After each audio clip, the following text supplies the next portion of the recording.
2020 board meeting to order. Let's start with the pledge.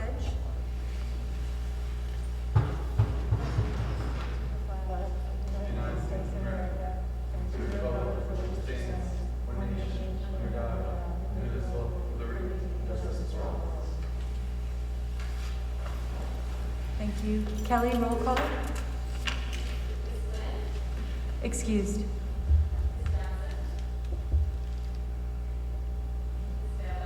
Here. Delayed. Here. That was awesome. That's only for you. I waited just for a minute. Delayed. Here, thank you.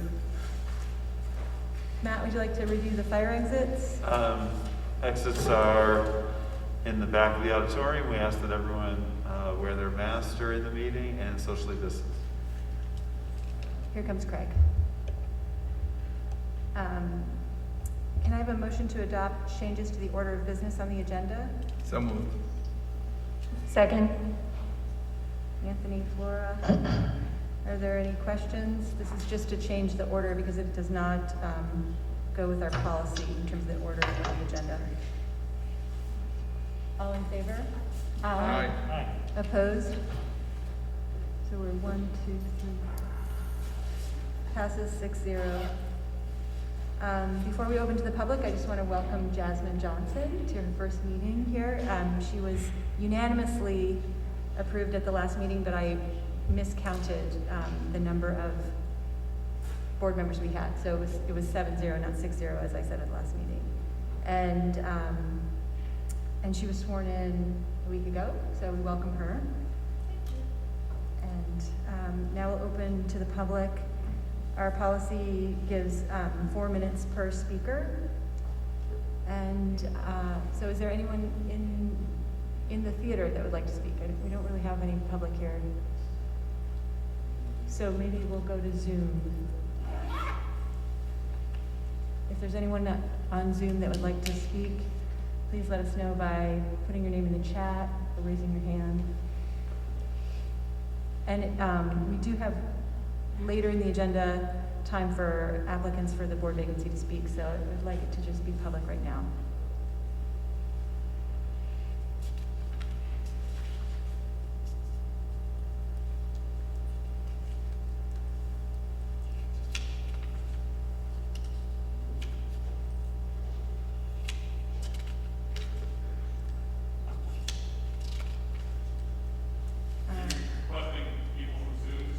Yes.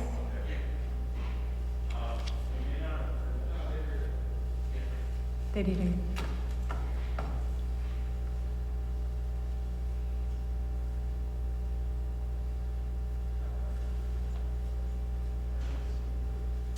Okay, Karen Garina. Sorry.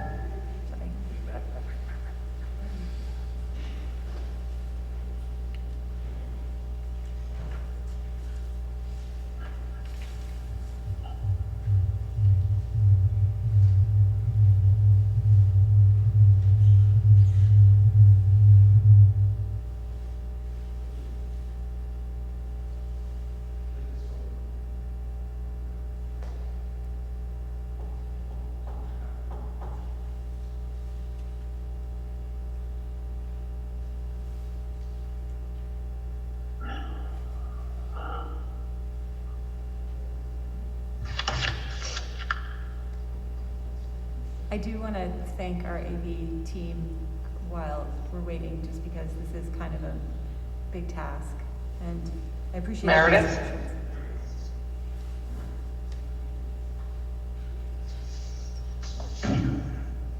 Good evening. Hi, Karen, we can hear you.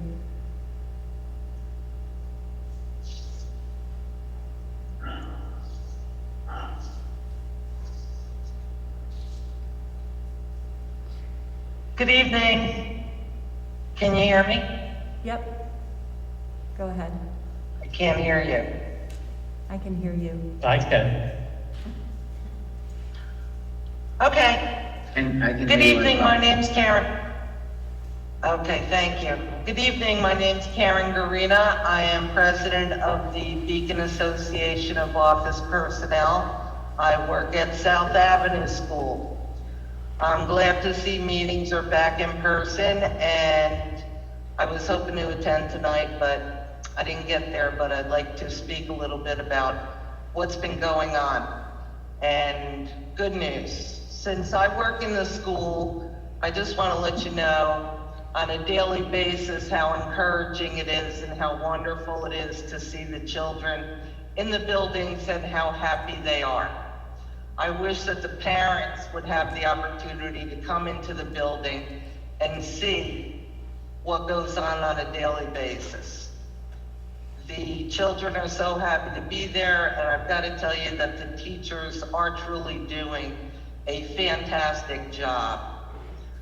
Laura Cahill, the principal at South Avenue, worked all summer getting ready for what truly was a new year as far as school is concerned. And in March, Joan Edmondson was hired as the main office secretary after Carol Curtis had retired. She has been phenomenal and what an asset to the building. So I really thought that there would be a lot of glitches along the way and issues, but the transition was fantastic, and the hybrid and remote models are plugging along. The challenges, there were challenges, of course, and I can tell you the biggest challenge of all was Power School. That's the software program that we use to load the students' schedules, generate progress, and report cards and keep attendance.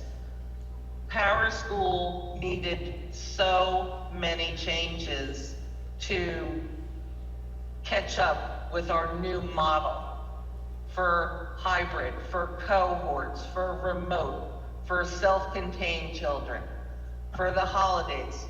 These changes were never ending, and I'll tell you, I cannot say enough good things about Kim Stavali and Amy Dick in the technology department.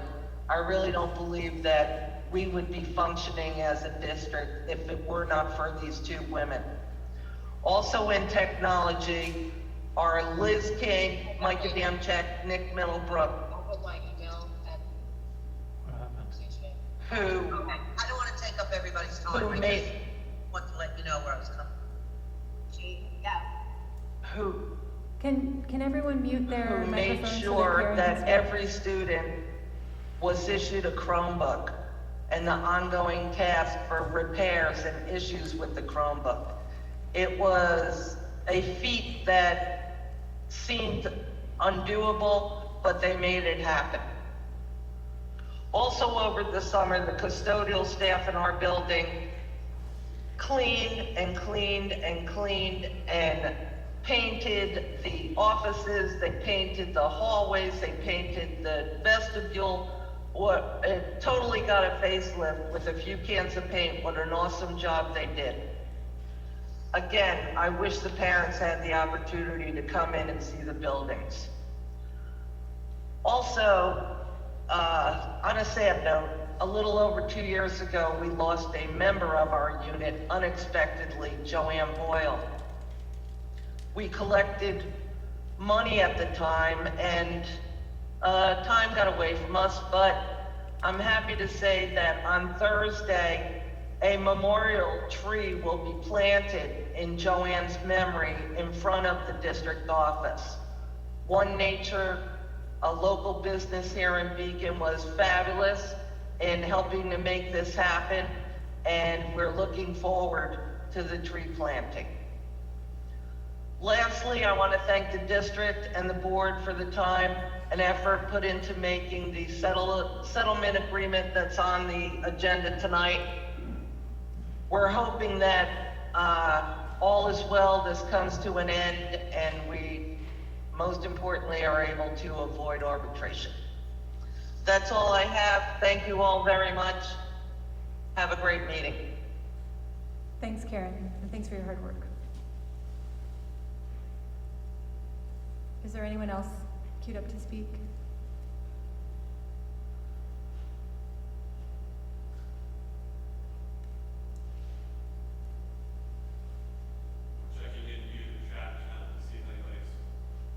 Thanks, Randy.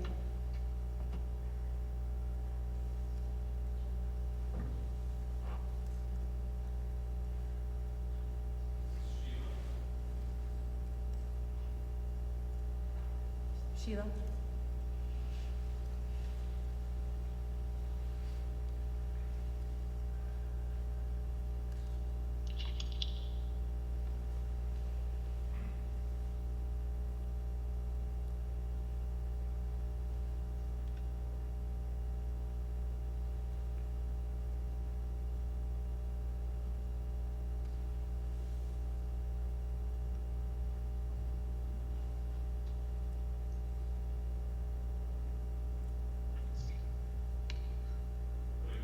Hi, can you guys hear me?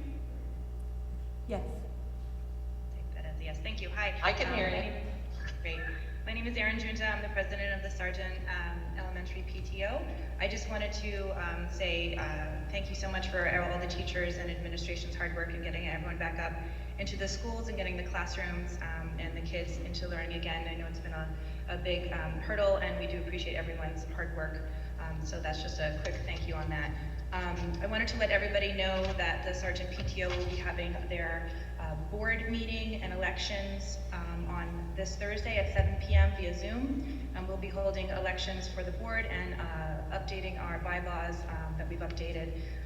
So those will be up for vote and adoption on Thursday. And just a reminder, everyone in the Sgt community is welcome to attend the PTO meeting, and everyone is a member of the PTO from the Sgt community. So those are one of the things we're changing in our bylaws is removing dues to become a voting member, so that everybody in the community of Sgt has a voice and will not feel impeded by feeling like they have to pay dues to become a member to have a vote or voice in any of the meetings. So that's one of the things that we're doing to help try to make the board and the PTO more accessible to everybody. We're also going to be holding a fundraiser at Chipotle next Thursday, the 21st. So that's from 5 to 9 p.m. So if you eat at Chipotle and say you're doing it for Sgt, a portion of the money will go back to the Sgt school. It's completely voluntary if you'd like to go support Sgt during this fundraiser, but we hope you would find time to get over there on next Thursday, the 21st, sometime between 5 and 9. We also wanted to give a quick update and a quick thanks, as a thanks to all the teachers and staff and the workers in the Sgt school. The PTO made available some of our Sgt Spirit Wear t-shirts to all of the staff and administration within the school that didn't have a Sgt Spirit Wear t-shirt, so we gave for free any staff member that wanted a t-shirt. We gave those out to our wonderful staff and administration and teachers at Sgt as a thank you for all the hard work that they've done to get everyone back into school and back to learning. That's all I've got to say. Hope to see you on Thursday via Zoom. If anyone has any questions or would like to nominate themselves for a board consideration seat, please email sergeantpto@gmail.com. Thanks. Thank you, Erin. Is there anyone else?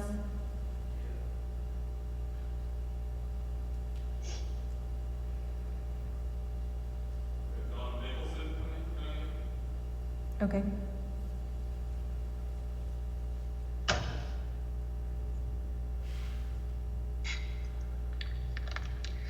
Hello? Hi, Donna. Can you hear me? Yes? Yep. We can hear you. Okay, great. Oh, wonderful. Thank you, everybody. I'm sorry, I'm calling from my car. I wanted to just thank the board members for their service to the community and welcome Jasmine to the board. As a member of the Beacon community and as a parent and as an educator, I'm hopeful that the school board will be flexible and innovative as we navigate uncharted waters during this global pandemic and unprecedented social uprising, which we haven't seen the likes of since the civil rights movement in the 60s. We must be responsive to the needs of the moment. Our job as community members, is to not only congratulate you when you're doing well, but to alert you when you've really missed the mark. It's not personal. We are part of a learning community and we are all learning. I'm sorry I can't see your faces right now, but new leaders are emerging, and you should be proud because our Beacon High School graduates created Beacon for Black Lives. They've been marching and organizing nonstop since the death of George Floyd. They are the voices you need to be listening to right now. And John Galloway is one of those voices. The fact that the school failed him and he is here willing to serve on the board and represent his community only speaks to his integrity and love for Beacon. He knows firsthand what's not working, and you need that kind of intelligence on the board, and I think you need it now. So I wanted to put another push and say, please, I would like to see John Galloway appointed to the seat immediately. And I also wanted to comment on a few things from last board meeting. I had to go back and actually just watch it. I was there live on Zoom, and I was like, maybe I missed something, because I left that meeting feeling really discouraged and disappointed. So at that meeting, I heard the voices of our Black and Brown community speak out about their lived experience. I heard board members saying things like, your words will not fall on deaf ears, and we have so much work to do. And yet those words felt empty when they voted to honor the process that they wrote just a few weeks ago, rather than honor the wishes of the community. I felt it was a missed opportunity. And I wonder, where is the sense of urgency in this situation? The board seat became available in July. And I wonder, can you imagine if that seat had been appointed immediately, how much work could have been done, how much more progress we could have made? And I think given the situation we're in, I'm not feeling that urgency from the board. My other comment was another moment from the meeting that stood out to me. And it was a comment that was made to Yvonne McNair. The comment was that, let me see, because I made a quote, that she may not realize that she was one of the reasons why Advocate for Beacon Schools was started. And I really wonder, and I say this to the whole board, I hope it is understood why that statement is insulting. I was insulted because it was very much, it sounded Thank you, very Donna. much That's like 4 minutes. tokenism. Thank you, I'm Donna. no expert at it, but I would imagine if you truly wanted to honor the legacy of this woman, at the time, she would have been invited Donna, to have a I'm not seat sure at if the you can table, hear me, but that's 4 or there minutes. would have been some kind of formal declaration made, and she would absolutely know that she. Donna, that's 4 minutes. Thank you very much. Is there anyone else who would like to speak?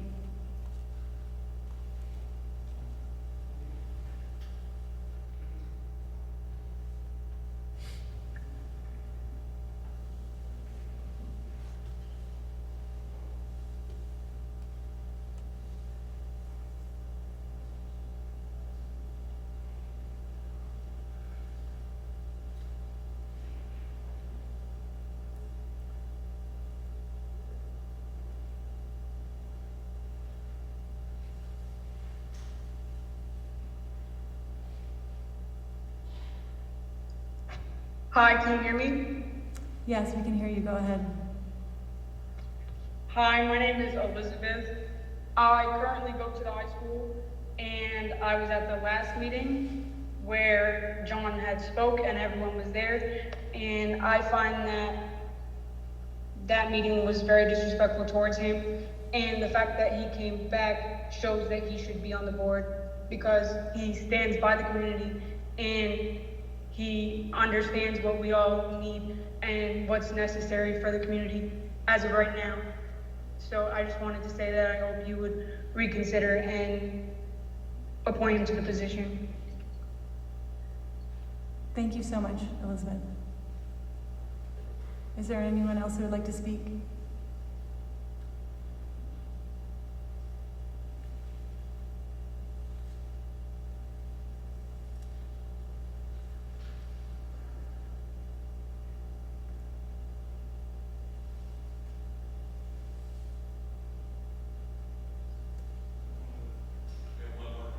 Okay, thanks.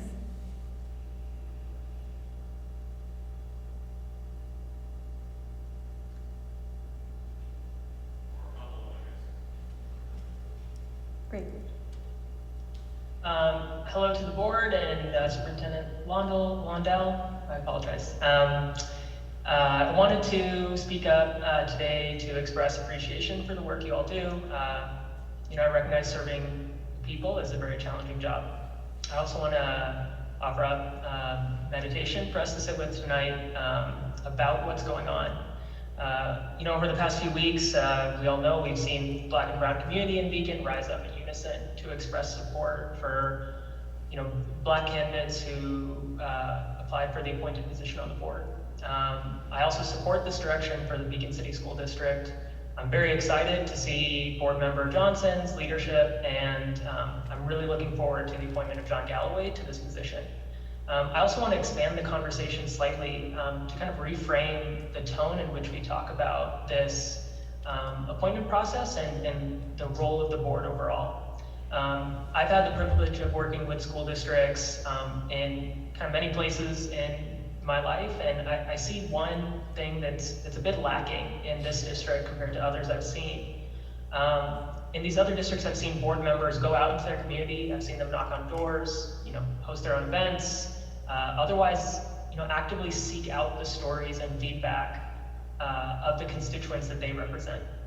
I've heard you all talk about the hard work you've done and the school district has done to advance equity. And that's very cool to hear, and I'm happy that this is being done behind the scenes. But I also sensed a bit of condescension that folks are not coming to the district to learn about these things, not joining the committee meetings, not coming to board meetings. And I think it's important to recenter our definition of leadership on a school board, because it is your responsibility to go to the people. It is not their responsibility to come to you. You are public servants, and although this is not a paid or particularly high, you don't go into this position to become famous, and I get that.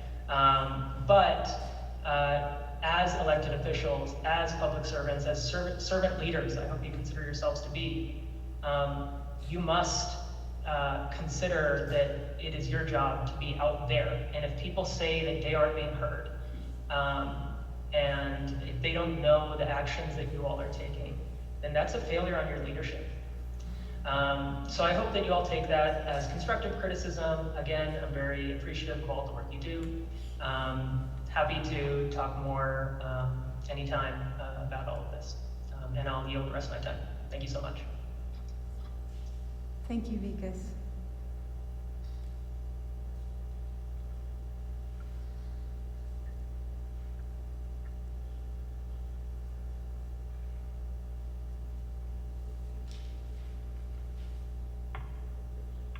Good evening, everyone. My name is Sheila Pelper. I first want to take a moment to recognize that we are in an extraordinary moment, one that is difficult for all of us. The strain, the stress, the fear, the worry, it's too much. And I truly am grateful and appreciate the tremendous work that has gone into the opening, into teaching in general, but this year, unlike others, in the midst of much difficulty, our community rose to the occasion and did a tremendous work together. And I think that's why I was so disappointed by last week's meeting. I was so disappointed that from the moment that I've entered into this conversation around equity and justice in our school district, the defensiveness and the time spent explaining the past and defending the censoring of voices that are not the ones you need to be listening to right now. We have multiple crises that we are living through, and as a white person, I do not know. I do not have this experience of white supremacy and racial injustice. But I know enough that it's constant, it's in every moment, and it's just as big of a crisis as COVID, as the pandemic, and all the other difficulties in our life. It is as great or greater.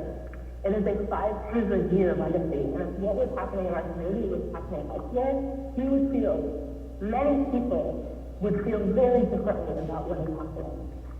So I am here. I'm sorry that you can't hear me. Is this better? Thank you, Eileen. Is this any better? I apologize if you can't hear me. I'll try to speak up. In my remaining time, I would like to ask you to be humble, to listen to the community, and recognize that it's so much bigger than any one of us and all of us. And we have extraordinary people in our community stepping up and serving. Jasmine Johnson, I'm so pleased you were appointed, and I'm so looking forward to your leadership and your contributions, ongoing contributions to our community. I very much hope and I very much ask that John Galloway Jr. be appointed and have the opportunity to serve the community as he has stepped up and offered to do. I ask that you listen to the people who come out. You ask that we come. You ask that we speak. You ask that we care. You ask that we show up and spend our limited time. So we are here, and we are asking you. We are sharing the needs of this community and the vision of this community, and that vision includes John Galloway Jr. on this Board of Education tonight. Thank you very much. Thank you. Is there anyone else who would like to speak?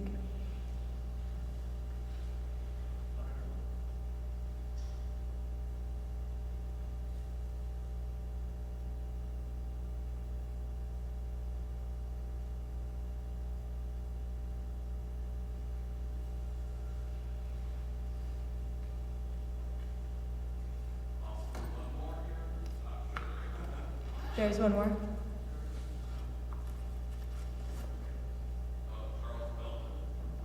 Okay.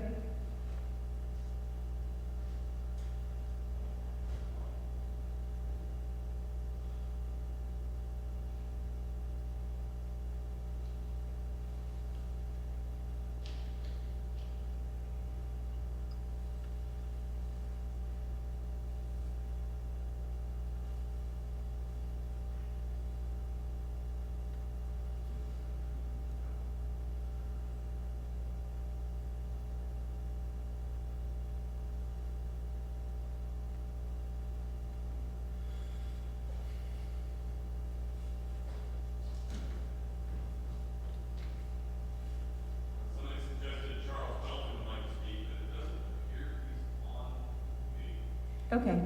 Is there anyone else who would like to speak? Oh, wait, here's Charles.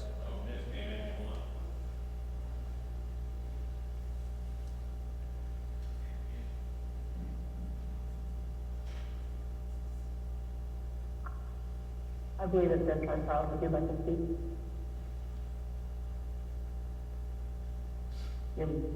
Yes, I would. Can you hear me? I can. Go ahead. Yeah, Hello? We can hear you, Charles. Go ahead. we can hear you. Okay. So I just wanted to give a little bit of background on how I know John Galloway. He's one of my friends that I grew up with. We met in the 9th grade and we've known each other for a long time now, since we're both 23. We do a lot of community work with the Label Foundation. So that's the foundation that John's a part of. I do a lot of work with them too, but now I'm relocated to down south. But the reason why I feel like John should have a seat on this board is because since I've known him, he's had a passion for change. He's just always wanted to make the best out of things, make the good, see the light in every situation. And I've known since around on his childhood education that he did them as well. That's just always been his passion for the children and to make a change. And I feel like the kids of today need to see someone that looks like them and also see someone who has been through and seen the things that they're going through at this time. Because a lot of people that are in place, they're a little bit older, so they might not necessarily be able to relate to the kids, but I feel like John is someone who could do that. Also in offering knowledge, saying, hey, I've been through this, I know what you're going through, don't worry, I'm here to help you get through those things. And I just feel that he's someone that should have a seat, and that's pretty much it that I wanted to say. Thank you so much.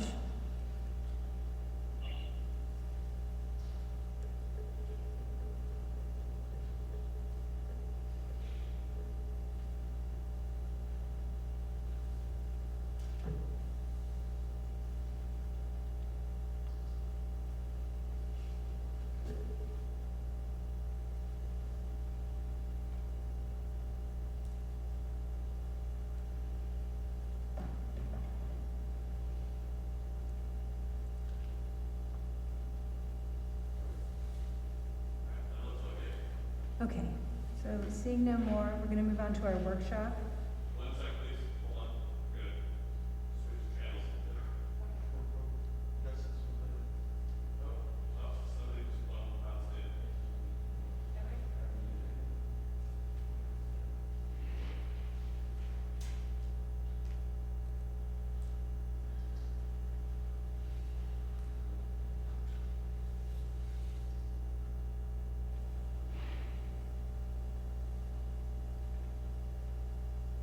Hello, hi, I'm Justice McCrae. I want to just thank you for taking the time to listen. I just wanted to voice my support for John Galloway. I do think that he has a lot of community support and backing, and that he's really in tune with the community and what the community needs, and I think that it would be a great choice. It would be good for everyone, the students, the board, the faculty. I think John Galloway is what the community needs right now. Thank you. Thank you, Justice.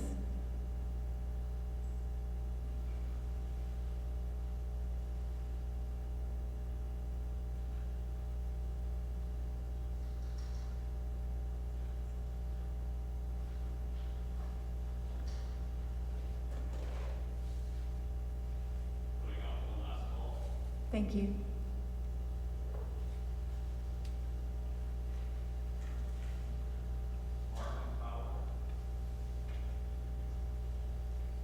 Okay.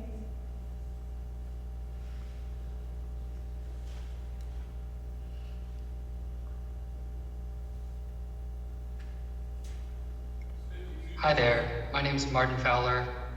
I spoke recently at another meeting voicing my full-throated support for John Galloway for the open seat on the board.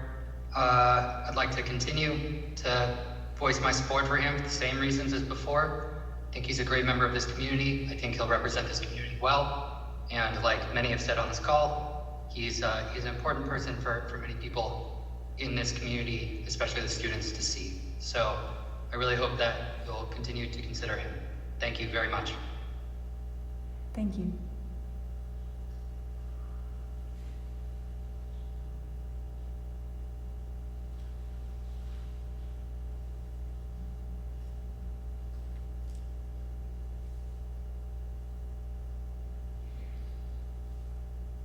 We're up to 53 participants, by the way.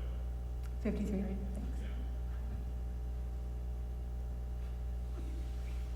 Thanks.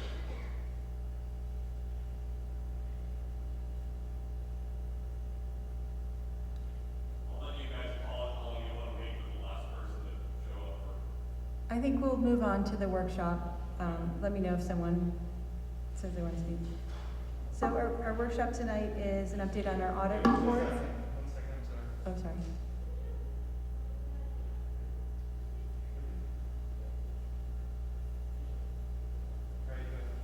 So our workshop tonight is an update on our audit report from Nugent Haussler.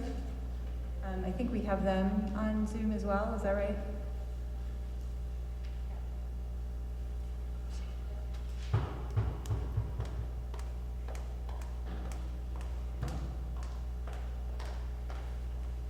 Good evening. I would like to introduce Chris Melly, who is on Zoom. I just saw him. So we had our audit committee meeting earlier today with members of the Board of Education and with our partner Jennifer Capicchione. And we asked Chris Melly, who's the managing partner in Nugent and Haussler, they had a scheduling conflict with Jennifer, and he's going to give the board just a broad overview of what we discussed this afternoon. Thank you, Ingrid.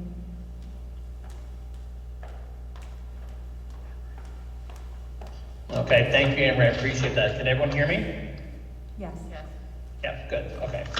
So I'd like to just start off saying that, as Emery said, we met with the audit committee this afternoon, and we discussed the report in detail. And so we'd like just to go through this report generally and give you a background on what's going on, so you can see what's happening with your financial statement. To give you a little background on what it is, we conducted interviews with staff, performed walkthroughs of processes where we document your policies and procedures and that they're being followed based on your policy book. We tested documentary evidence, which basically means third-party corroborating information. We reviewed the extra classroom fund and audited the federal awards under the Uniform Guidance Standards. The federal awards is money that grants you get from the federal government. Anytime you get above $750,000, you're required to have a single audit, of which we did that. So after performing all these procedures, I'm pleased to say you have 4 unmodified, or mostly, that's my language, so I like to say clean opinions. You know, there is nothing to be changed or causing us to have a disclosure to you guys of something not matching what should be happening. All the opinions are in this 90-page document. The first opinion is on the entity-wide statement, and that's just like normal business accrued financial statements. The second relates to your internal controls over financial reporting. The third relates to compliance with the federal award program, and then the fourth is under extra classroom. You know, when you look at your June 30th statements, the district is in a sound position. You should be very proud of your books and records. You know, when I look at this, there's only one number I always like to point out because it's a strange number. We're required to book post-employment benefits. So if anyone wants references for later on, you just look at page 15. It looks like you have a big negative, but that's for a number you can't accrue for or pay down. I say it every year just because it's a big number. I don't want someone thinking that you're not running the district sounding. You absolutely are. Your fund statements are fantastic. You know, in prior years, we've had big changes to your financial statements. This year, there was no major changes. There's no gadgets that came out that we had to implement this year. You know, the last big ones that came out was for OPEB, reporting on an annual basis, actual calculation of what you pay for health benefits for retirees, and your ERS and TRS. We did issue a management letter. We had some proposed adjustments that all were consented to. So we do feel everything in material respect is completely above board, and as we said, a clean opinion. We did discuss with Garina and Amory in great detail, so that way, you know, this always becomes a learning experience as well. So that way, when we leave the district, there's more knowledge for Donnell to go forward with. I think when you look at globally, if you have any questions, I'd ask you directly to Anne-Marie. If she has any questions, she can get them on to me. I think is there anything else? Yeah, and you know, that's really it broadly. And in conclusion, you know, I'd like to thank Anne-Marie Darnell, your business office.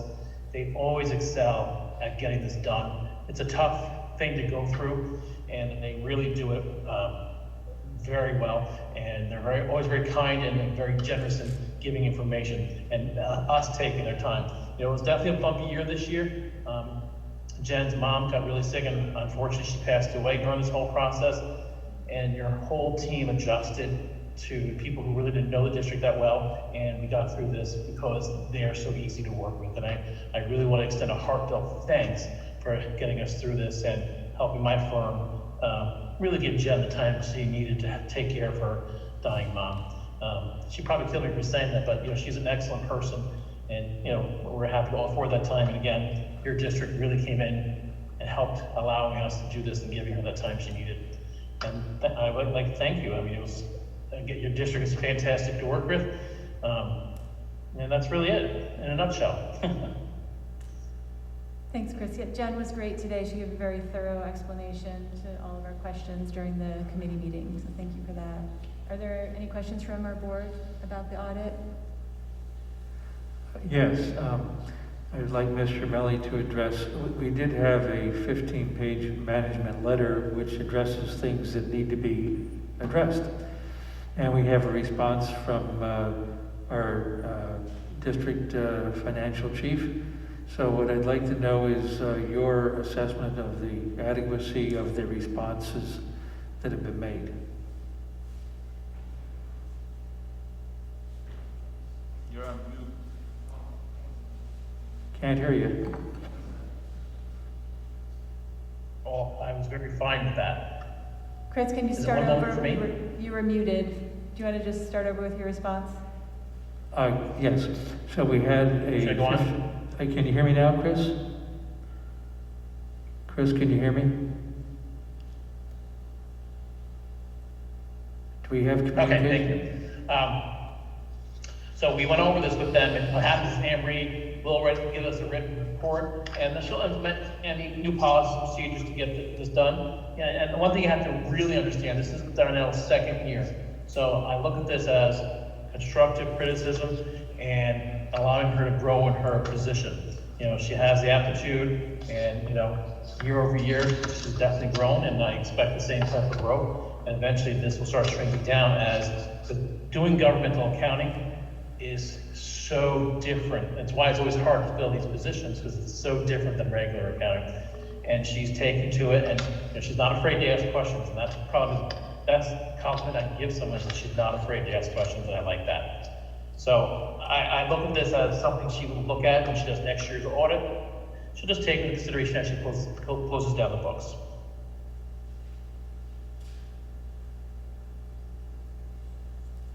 Are there any other questions from the board?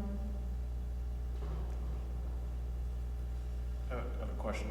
Yep. Was there anything else that happened in the committee meeting that you could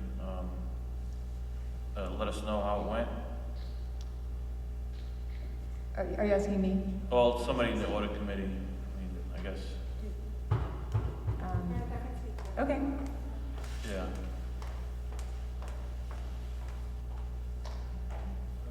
Hi again. So the audit committee was a little over an hour today. Jen went into a little bit more detail about the financial statements.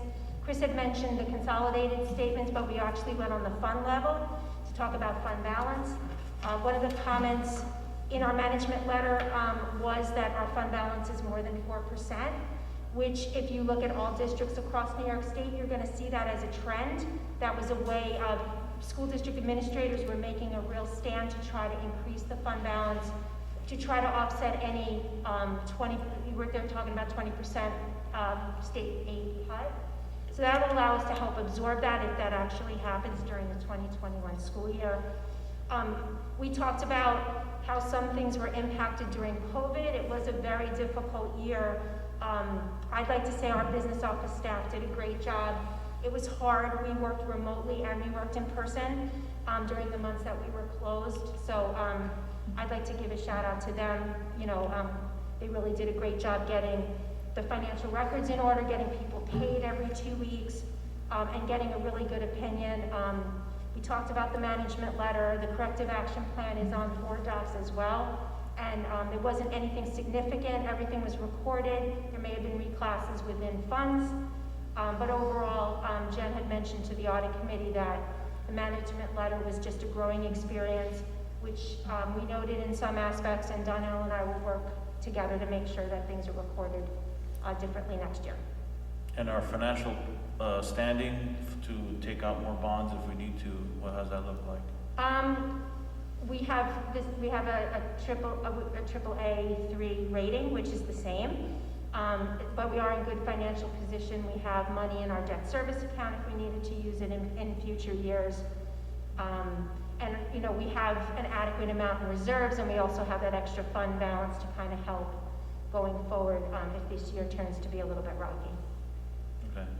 One of the things that was really doesn't have a lot to do with our financial health, but lets you understand I think how deep the impact of the economy goes was when she talked about, well, you were on the meeting, so maybe you want to I had to cut off early. So.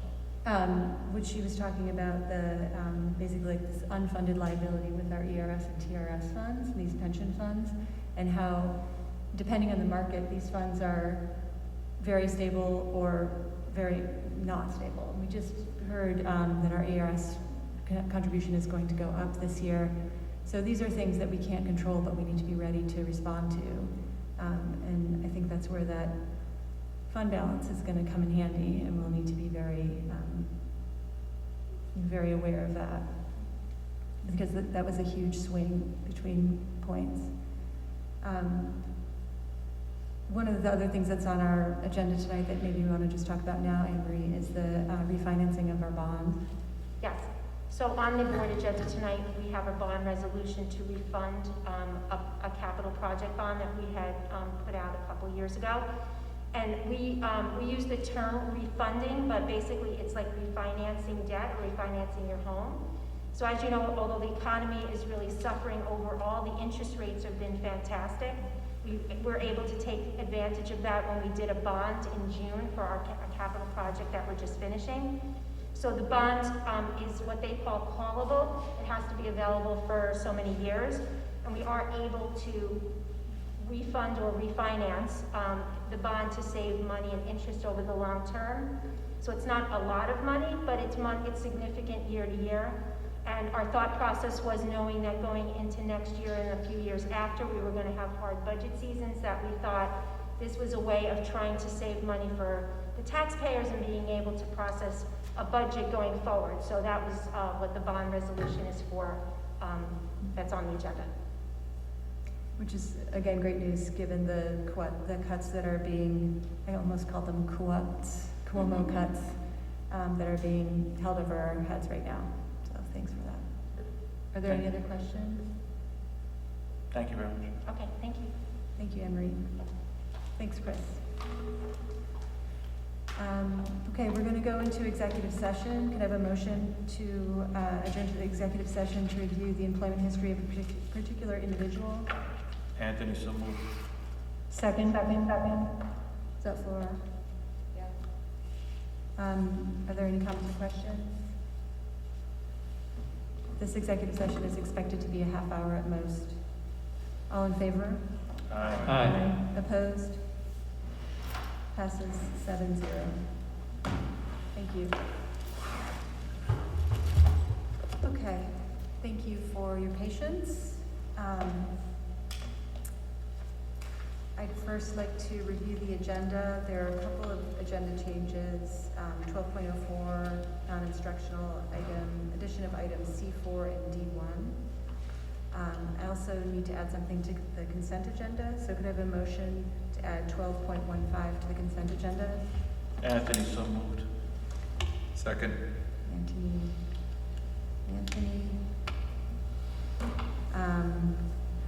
The item is, be it resolved that employee 4939 shall be placed on paid administrative leave for the period of October 13th, 2020 to October 20th, 2020. Are there any comments or questions? All in favor? Aye. Opposed? Passes 7-0. Are there any student or school presentations?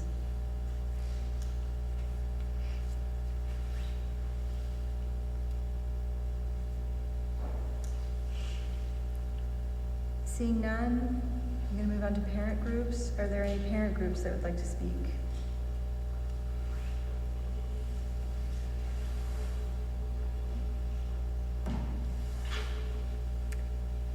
Okay, Matt, would you like to give your superintendent's report? Thanks. I'll be brief tonight. I have just some announcements and updates. One is we do have the diversity committee meeting via Zoom on Thursday night at 7 o'clock this week. We will email out the Zoom link tomorrow morning and put it on our website as well. One of the things we'll be discussing is we will also be putting the latest version, it was just worked on over the weekend, of the equity report card, so we'll be sending that out tomorrow to the community as well and putting it on our website. Has a lot of good information and both big goals for us and some things to celebrate as well. So we'll be talking about some of that at the diversity meeting and sharing it, and that will be work that we talk about all throughout the year, both in regular board meetings and at that committee. It will be on Zoom. We'll start with kind of having an informal public comment time and then conversation and sharing around some of the work that's happening in the district. Second update is just last week we did another reopening town hall on Zoom, and we'll be doing one of those once a month, at least once a month, I should say. We got a little bit backlogged with the folks that helped us out, but we'll be posting it on the website this week for people to watch who couldn't be there. Essentially, the main messages of that is that our reopening efforts are going really well. We work on improving them every day, but on the health side of things, our strong combination of cleaning, mask wearing for everyone, social distancing, and hand hygiene is working. And so it's been really cool to see and powerful, both as an educator and as a parent, to see us successfully do it. One of the main messages of the town hall is that if you turn on the news at any moment during the day, we are hearing that there are now outbreak clusters happening in New York. It's nice to live in a state that takes those really seriously and tries to deal with them, but the virus is out there, and we need to be really aware and vigilant. And so I talked a little bit in the town hall about what happens if we have a positive case, not a suspected case, but a positive case for a staff member or a student. We obviously will communicate that to the community in a way that protects the identity of the person, and we will work very closely with the Department of Health. We may have to close an individual school for a day or two, more for contact tracing than anything else, but also for cleaning. The contact tracing at the elementary school will be probably a lot quicker than at the middle or high school. And then a second communication goes out to any students or staff of people that the Department of Health feels needs to quarantine. So I wanted to go through that process with everyone. Also, just to remind folks that we do have a partnership with Pulse MD in Poughkeepsie with testing. And so, for staff or students that need to get both a quick test and a PCR test, and we have a priority relationship with them that we can get appointments on a priority basis and get people in the district tested really quickly. We ask that you use your health insurance, but if you don't have it, we will work on covering that fee. I think the main thing that's made this first month or so work is just the level of communication has been really high, just with parents sharing concerns that they have either around health or instruction, and us working through those issues with families and staff members. And we're learning something new every single day, so it's been powerful to see, and we're excited to keep those efforts going. And then lastly, I'm going to have someone help me with the dates because I did not write them down. But we do have some extracurriculars happening. Section 1, we're in Section 1, and some of the fall sports started a couple of weeks ago. The low-risk fall sports, so we have soccer, and we have cross-country and girls tennis all happening. And today we had a cross-country meet happen, so that was exciting. And on Thursday, we have a girls' soccer game here at home. And then we also have the Beacon players doing the outdoor version of Godspell. Only 50 people are allowed in. And when, is it this upcoming weekend or is it 2 weekends? It's this weekend. So there's information out there that you can buy a virtual ticket to see it, and that's how I will be watching it. But it's really cool to see not only the instructional part happening, but some of our extracurriculars coming back to life. It is just a great cause for hope, and it's cool to see this working.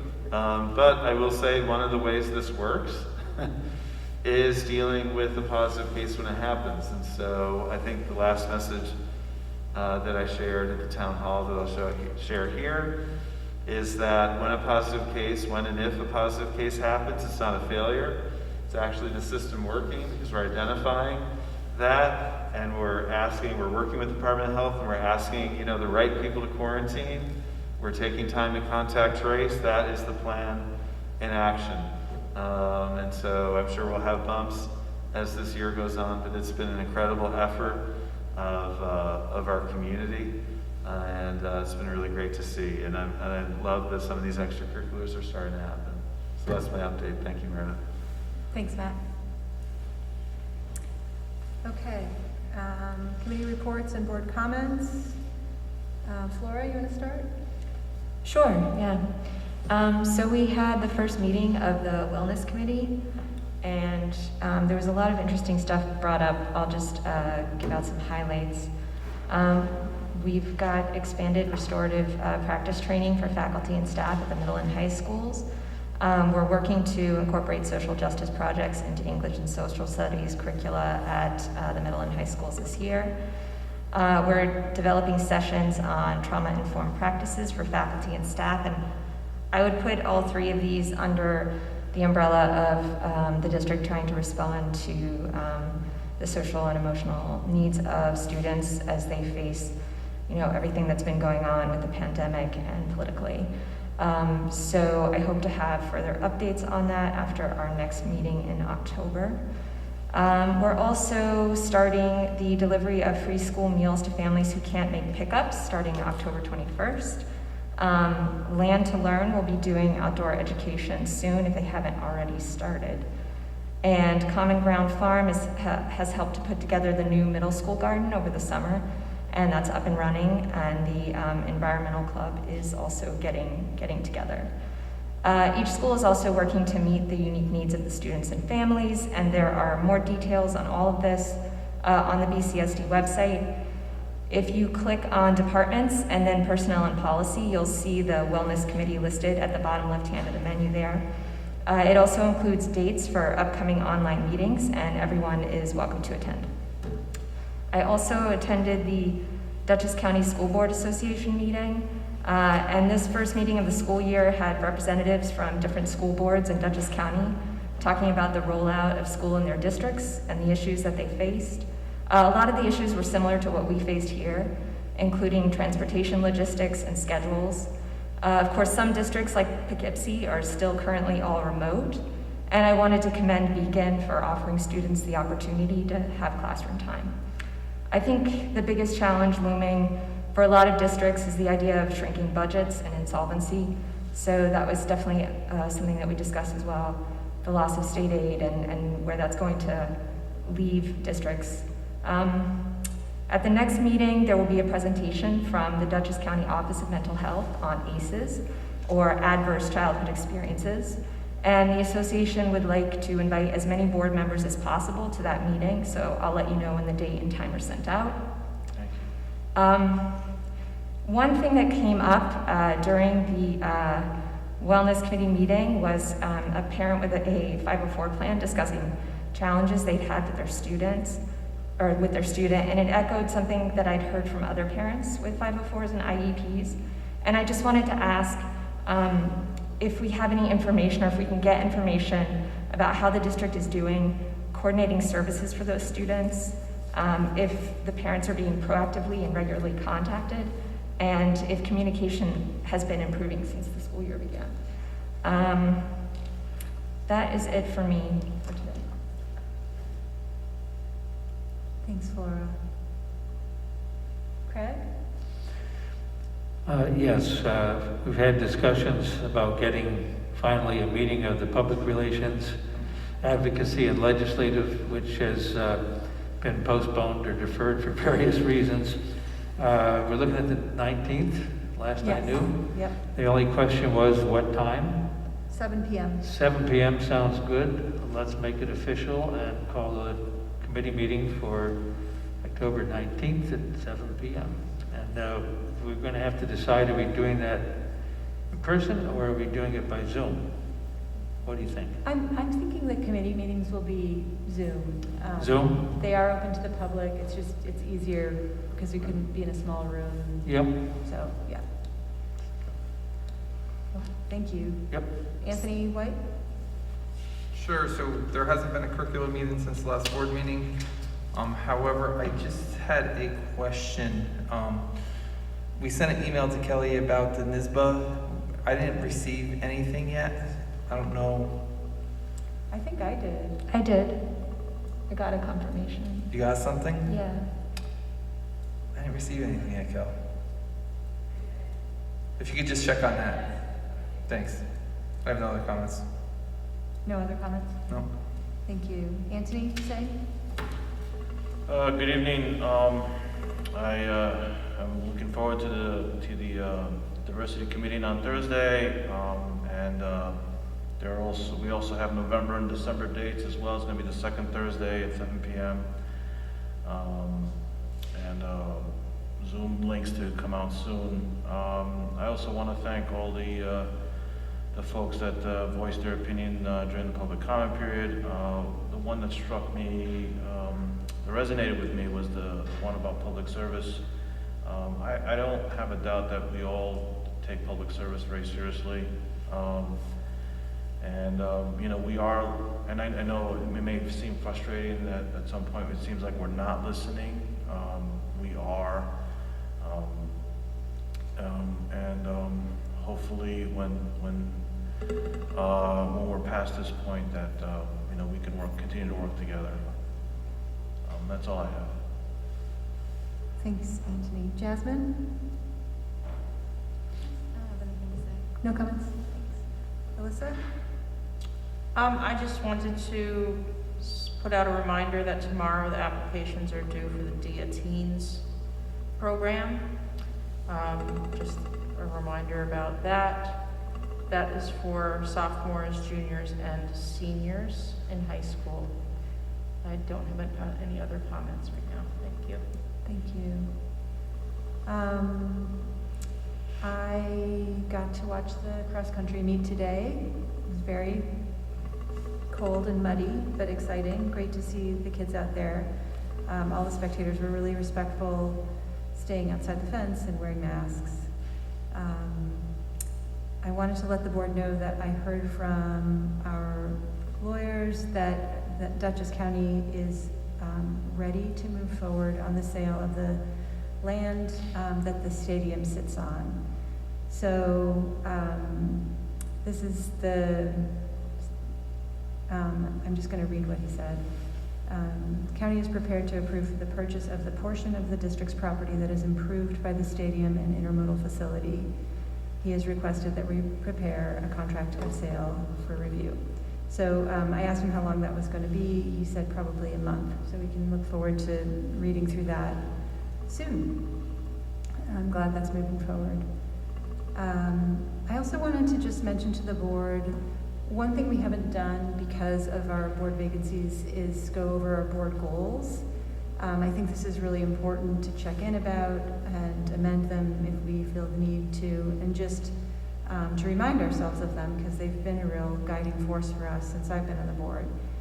We can see if we can fit it into the first meeting in November, but another thing I thought is to maybe think about having basically like a public retreat, a meeting that we don't have any board business like consent agenda, but we can talk about these things a little bit more in depth.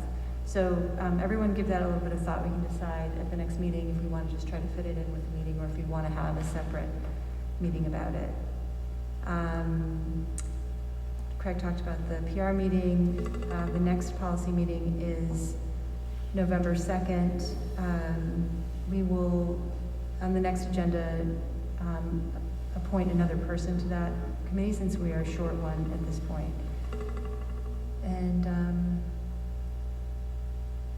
that's it for me. Thank you. So moving on to unfinished business, we did receive two more applications to fill our board vacancy. John Galloway had asked that his application be rolled over. Barbara Fisher and Travis Fisher asked to withdraw their applications. And one of the two applications that was submitted last week, one of them was actually withdrawn today. So we have one new applicant to hear from, who is hopefully has joined us on Zoom, is Joseph Puliafito on Zoom. Do we know?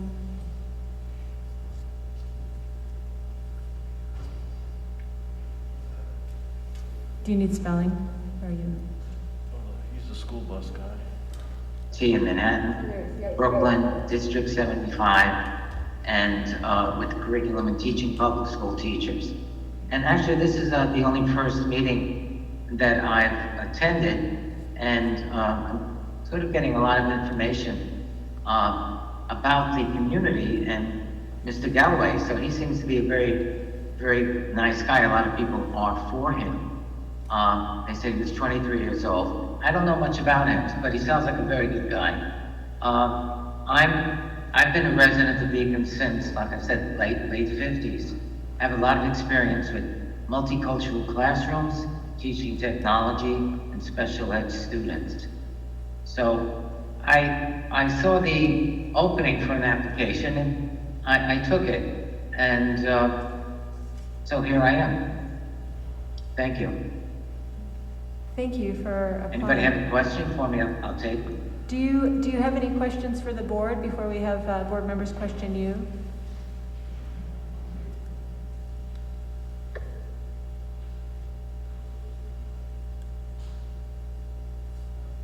You hear that?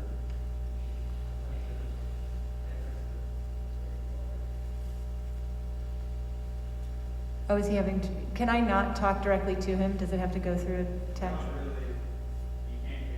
Okay, that's fine, good to know. Yes, I have a question for the board. How do you feel you're coming along and accomplishing your goals? I mean, it's a very trying time in terms of economics and racial unrest. And I missed the very beginning of the question. Did anyone else? Does anyone? How do we think we're coming on accomplishing our goals? With their goals, oh. Or how do we feel like we're accomplishing them? How do we Does anyone else want to answer that? First, Anthony? Yeah, I'm a glutton for punishment. So, I think our goals, we're chipping away at them. I think that may be the proper way to describe them. I don't, while it'd be so much easier if change happens overnight, it doesn't usually happen that way. You can't, but that doesn't mean that we don't try. I think that we continue. We do revise our goals as the time goes on to reflect the where we're at and what's responsive now. So I mean, you mentioned the financial and social strife that's happening at the moment. So I'm sure that will weigh in our heads as we revisit our board goals on that as well. But you know, we have made some progress because of those board goals, and you know, perhaps we don't market ourselves very well. I remember a former board member was saying that we need to celebrate our accomplishments, and I guess we don't do that very well. But by far, the work is still not over yet. Yeah, I think that the goals, we've used the goals to use as a guide for our strategic planning process that we went through a couple of years ago. We've put metrics to the goals, and I think that the game kind of changed in March with COVID, and something very immediate was put in front of us that I think we've managed and continue to use the goals to manage, but I definitely think that, thinking bigger picture and long term became hard for a little while. I look forward to returning to those goals in a more meaningful way. There is no, we're not going to return to a normal. I think that education and this world will be forever changed by this pandemic, at least in our lifetime. So that's when it's great to have the goals to return to remember, what you're working on and what you're working toward. Does anyone else have a comment about that question? I'd just like to say that I feel like the goals inform every decision we make, and especially in the last 6 months with COVID and the racial unrest, I feel like more than ever, our goals are really at the forefront of our decision making. And I like to think that we're making progress, but it is ongoing and it takes time. Do you have any other questions, Mr. Poliafito? No, I think I don't.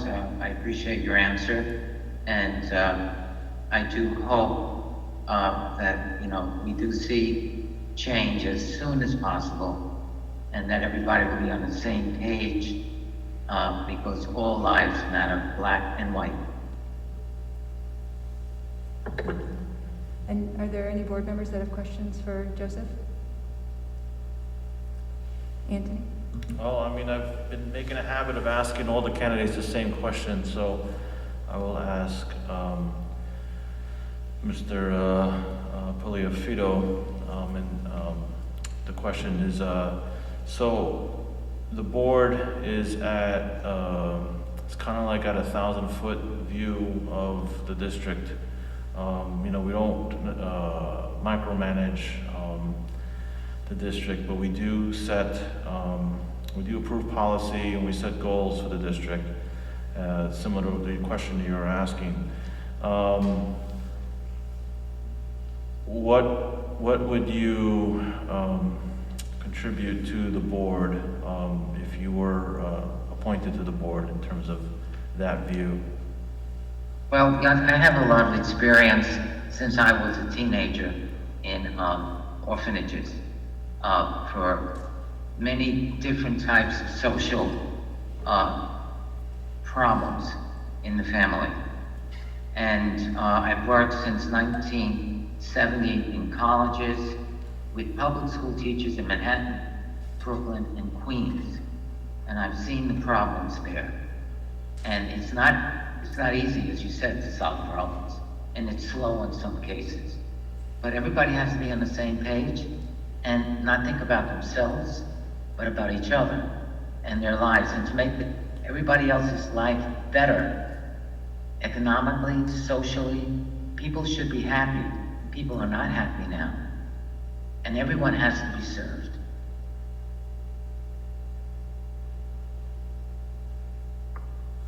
Anything else, Anthony? Anyone else have questions for Joseph?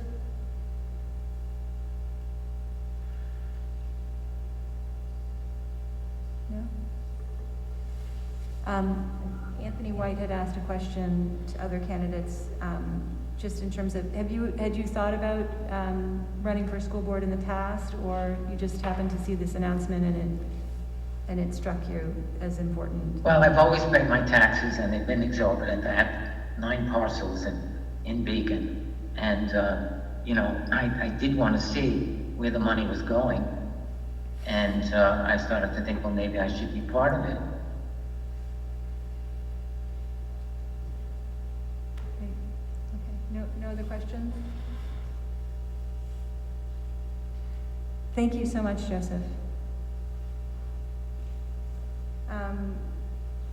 Our other candidate, John Galloway, I think was here, but has now joined us by Zoom, and I wanted to give him the opportunity to speak one more time if he'd like to, and also if Jasmine had any questions for him, since she was not able to question him last time. John, are you there?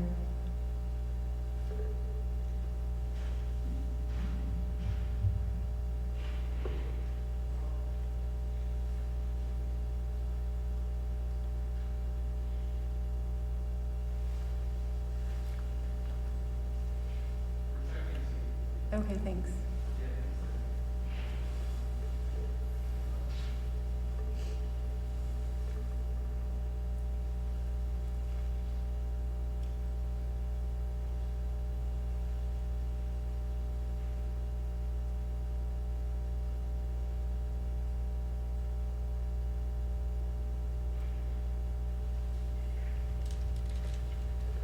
Can everybody hear me?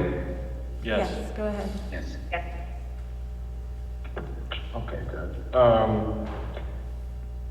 What I would like to say is, I would like to thank you guys for the opportunity again of allowing my application to roll over. And I would just like to make the point to everybody that, is calling in and doing a lot of things on social media. And I really, really appreciate the support. It's really outstanding, and it's really, really appreciated. But also to remember to do your best to respect the board and respect the process of the board. This is an appointment process. This isn't an election. Some stuff that's going on is a bit, I can say, it's supportive but also unnecessary in the point of making the board look as if they're overlooking the fact of appointing me. It is an appointment process, and we just have to stick to the process, and hopefully, that will be the result. And they just have to hope for the best, and just respect the board as possible, because, it's kind of like, it's still not getting anything done, raising, I would call it havoc, like coming at board members and just making daily posts about it, just try your best to support me, and, if you would like to call in, and, that's fine, but there's just no need to come at the board. If you want me on it so bad, I would just think that's counterproductive. So, and then that's all I really have to say. Thanks, John. Jasmine, did you have any questions you wanted to ask? You don't have to. Okay, thank you so much, John and Joseph. The board is going to take a second executive session tonight to talk a little bit about it, and we will be finishing the appointment process at the next meeting on October 26th. The next item of business is to adopt resolution 101320A. This is the refunding, or the sort of the refinancing of the bonds that Anne-Marie spoke about earlier. Are there any questions about that? Do you want to, Anne-Marie, do you want to just explain one more time, just in case someone's tuning in for the first time?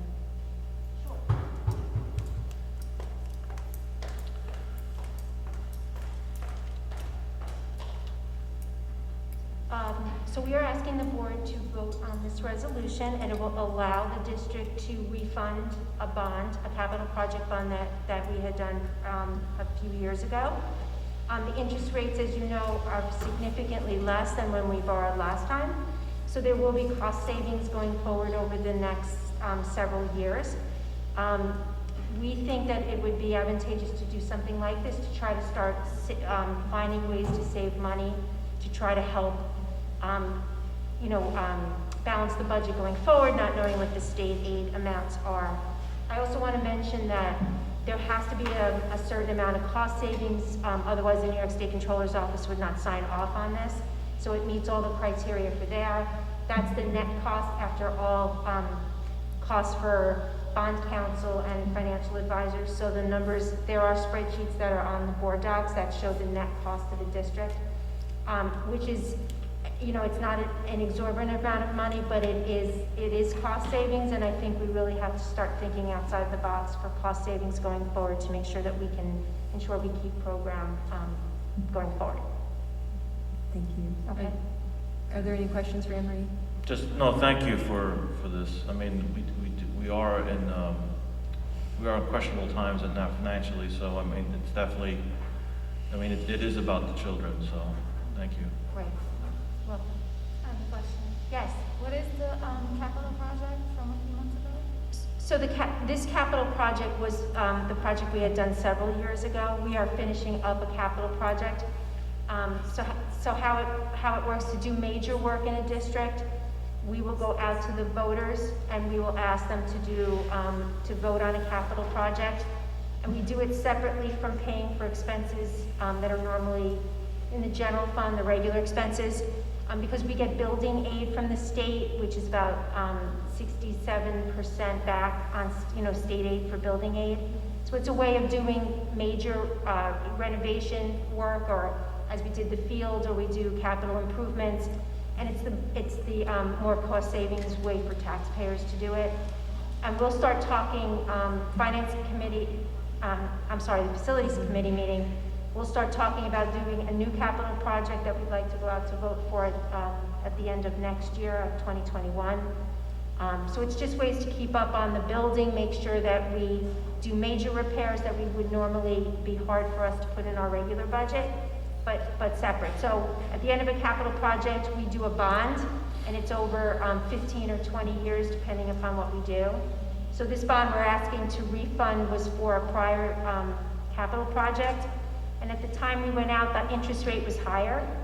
But now with the economy changing, the interest rates are much lower. So if we go out now to basically refinance this debt that we have, we'll be paying a lesser interest rate for the remaining years of the bond, and it will save money on interest and principal payments going forward. So that's kind of what we're asking the board to vote on tonight. Okay? So correct me if I'm wrong, that bond a couple years ago, that was a result of the facility assessments that were done for all 6 buildings, where we flagged improvements that were necessary in order to keep the building safe for the children and all that stuff. But it also included the field, but it wasn't the only thing that was on that. This is 2012. Yeah, this is an this older was the Okay. the one we're refunding right now is the $7 million bond, so it was actually 2 projects ago. Yeah. It wasn't even. 2 projects ago, Right. okay, all right, Mhm. thank you. So that was from the facility report card. So that was all the things that needed, all the safety upgrades and all the air conditioning and all that, okay. I appreciate that, thank you. Yeah. Any other questions? Thank you. So this is a roll call vote. Most of our votes are not roll call, but roll call, each member has to vote individually, and Kelly will call out your name, and that's when you give your vote. So I need a motion first, right? Yeah, I was just explaining to Okay. Jasmine. But yeah, can I have a motion to adopt resolution 101320A? So moved. Second, Anthony. Craig, Anthony. Are there any more comments or questions about it? I think it might be helpful to think of this as a refi, a term that many people would recognize if they've had to turn their old mortgage over and get a cheaper one, save some money. That's basically what this is. It's a 2012 project, and we've paid off about half of it, and we're now refinancing the remainder at a lower rate. I think the numbers presented by our financial counsel firm of Bernard Donegan showed something like at present interest rates, we would save about $80,000 or more. And even if rates went up by a quarter of a point, we'd still save about $50,000 and change, which is a significant amount of money, especially in these times. So that's good work. Any other comments or questions? Kelly, do you mind doing a roll call vote?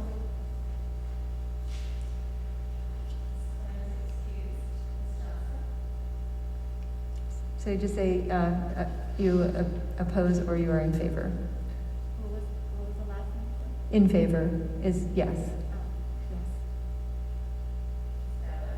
Yes. Yes. Yes.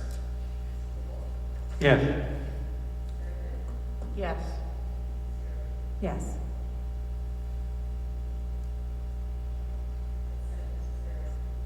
Thank you. 7-0. Okay, the consent agenda. The use of the consent agenda permits the Board of Education to make more effective use of its time by adopting a single motion to cover those relatively routine matters which are included. Any member of the board who wishes to discuss individually a particular piece of business on the consent agenda may so indicate, and that item will be considered and voted on separately, thus preserving the right of all board members to be heard on any issue. Are there any items that a board member would like to have pulled from the consent agenda? 12.03. 12.03? Any others? 12.14. Any others? Okay, can I have a motion to approve 12.01 to 12.15, less 12.03 and 12.14? So moved. Alyssa? Second. Flora? Are there any comments or questions? I'd like to thank the donation on 12.08. Yeah, the donation is exciting. A nice little boost for our relatively new second language program. Thank you for that. Any other comments or questions? All in favor? Aye. Opposed? Passes 7-0. Can I have a motion to approve 12.03, the minutes from the last regular meeting? Anthony, so moved. Second? Second. Alyssa? Comments or questions? To be honest with you, I haven't had a chance to review it because it wasn't available Friday when the agenda went out, so, Do you want to table it until the next meeting? if that's okay with everybody else. That's fine with me. Can I have a motion to table 12.03? I'll make a motion to table 12.03 for the next meeting. Is there a second? Second. Any comments or questions about that? All in favor? Aye. Opposed? Passes 7-0. Okay, can I have a motion to approve 12.14? So moved. I'll move it for getting it on the floor. And second? I'll second it. For comments or questions? Yeah, my concern about this is not all of the text of it, but the fact that we're paying extra money to a labor unit outside of contract negotiations on the regular schedule when they're actually doing less work in the district buildings than others. Are there any other comments or questions about it? All in favor? Aye. Aye. Opposed? Opposed. Passes 6-1. Okay. Can I have a motion to adjourn to executive session to discuss the board vacancy? The board does not expect to take action after. So moved. Alyssa? Second. Flora? Comments or questions? All in favor? Aye. Opposed? Passes 7-0. Thank you.